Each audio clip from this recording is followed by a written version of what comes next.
today. Anatomy scan for baby boy, Max. Very excited. Don't like.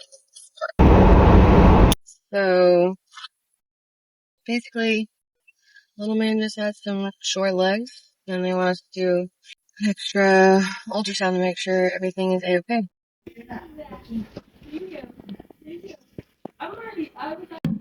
Good morning! Even weirder. Amazing. Incredible.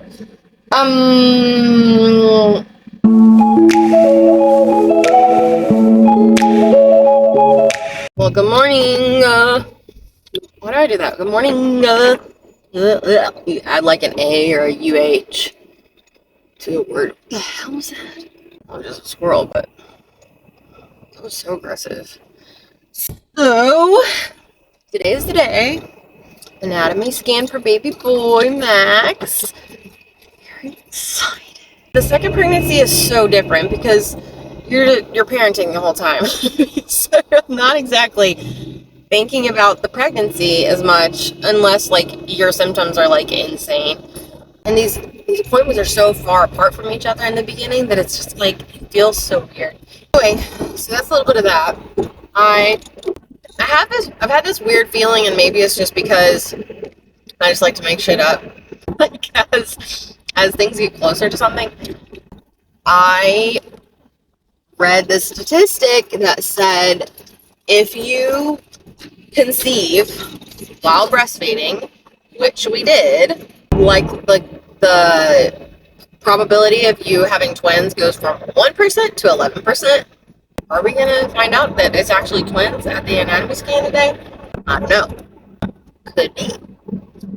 It's 8:02. Appointment is at 8:30, and I have to drink 16 ounces of water before the ultrasound and not pee. Have a full bladder. Don't like this part.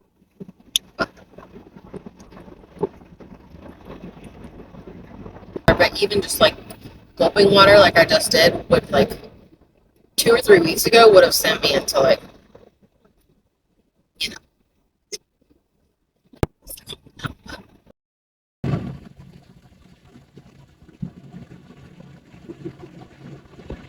Morning. Hi. I'm gonna vlog a little bit. What? Vlog a little bit. So basically, little man just has some short legs, and they want us to do an extra ultrasound to make sure everything is a-okay. So we are on our way for 7:30 a.m. appointment, and a little anxious, so that feels good. Gone through all the waves of anxiety and not so much, and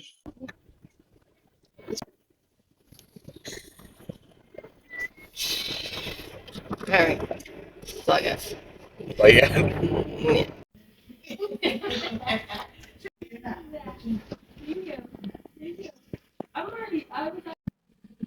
Hello. Why do I always do that? I start a video so weird.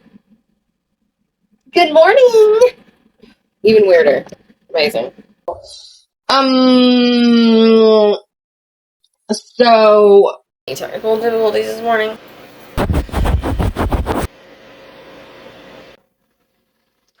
Baby boy's fine.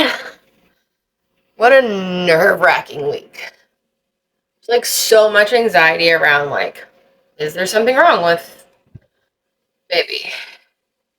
It's like the worst feeling in the world.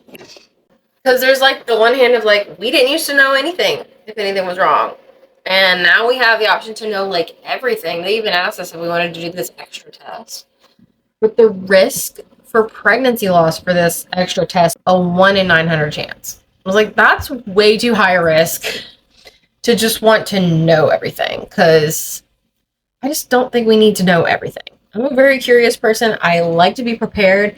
And at the same time, like, don't tell me X, Y, and Z because I just think that impacts too much of like the preparation and like how the relationship, like so many things. I think that's why some people don't even want to know the gender, you know what I mean? So everything's fine. Zach and Judah are at on their way back from gymnastics. It was Judah's first class of gymnastics. It was supposed to be last week, but we realized that there was a scheduling conflict because that was during the anatomy scan. So they were able to go right to that after Zach and I finished up at the ultrasound Yukon, which took like an hour and a half. I did not anticipate it to be that long, but they offered to do an ultrasound at 28 weeks because I don't have one scheduled at my practice. I also found out, I'm really annoyed about this.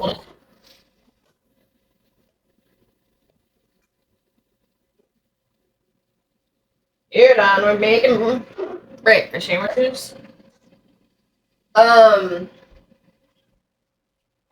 they were asking me if I was on low dose aspirin, and I was like, no, but like I was my entire pregnancy last time, and I had really high blood pressure. Like it like fluctuated towards the end of my pregnancy, and then was all over the place during labor, and then would not go down, so much so that they almost kept us in the hospital an extra day. So much so that I had vision problems and was like seeing, like when I like would wake up, I would see Zach and he would be like warped. Like his head was like this shape. It was so scary. And so I called them. This was 2 days after I was, at least 2 days after we were released from the hospital. This was happening. It happened during the hospital, but it went away and it came back. And so they had me come into the, and they told me that if we couldn't keep it down, they'd have to readmit me. And I was like freaking out because like the last thing I wanted to do was be stuck in the fucking hospital for any longer because I'd already been there. We'd already been there for 4.5 days. So when they did that, they like tested me on all these different blood pressure medications and put me on a magnesium drip for like an hour to like bring my blood pressure down, and then tested another blood pressure medication, and they wouldn't let me go until my blood pressure was like in proper, like what was not scary anymore. And so told this to the doctor today that looked at the ultrasound, and she was like, did you have preeclampsia? And I was like, they never said that. They only ever said that I had like gestational hypertension. And she was like, yeah, like you only treat preeclampsia with that magnesium drip. You don't treat just hypertension with magnesium. And I was like, which I had suspected that based on everything I read about preeclampsia. And I had a friend who had preeclampsia. So I was like, why did they never say that I had that? And if that's the case, why are we not taking extra precaution and putting me on low dose aspirin again because my blood pressure was scary the last time? I don't know if it's because it like only happened in labor and I'm scheduling a C-section now, but like they didn't even mention it before I told them that I wanted to schedule C-section. So I thought about calling them and being like, yo, what's up? I'll talk about this in therapy on Thursday, that's for sure.